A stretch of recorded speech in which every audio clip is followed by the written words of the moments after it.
So అందుకే skills అన్నవి important, practical knowledge అన్నది చాలా ఇంపార్టెంట్.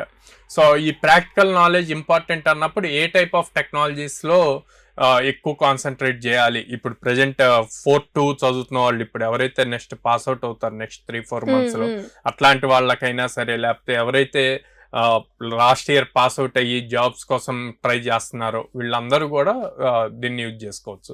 ఏం చేయాలి అంటే రీసెర్చ్ చేయాలి. మనం లింక్డ్ఇన్లో కానీ నౌకరీలో కానీ వాళ్ళకు ఏదైతే టెక్నాలజీ అనుకుంటున్నారో ఆ టెక్నాలజీని సెర్చ్ చేసి ఎన్ని జాబ్స్ ఉన్నాయని చూడాలి. సో రీసెంట్ సర్వే ప్రకారం మనకి full stack developer courses, Python కానీ జావా కానీ, ఇవి 60% ఆఫ్ జాబ్స్ ఉంటాయి అన్నమాట.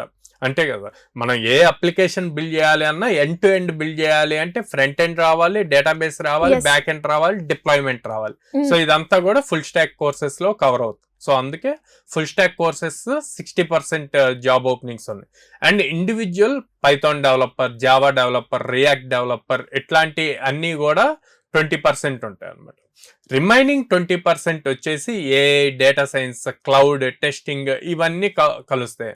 సో అందుకే ఎక్కువగా ఎందులో అయితే ఓపెనింగ్స్ ఉంటున్నాయో వాటి మీద ఫోకస్ చేస్తే వీళ్ళు ఈజీగా జాబ్ తెచ్చుకోవటం స్కోప్ ఎక్కువ ఉంటుంది అన్నమాట.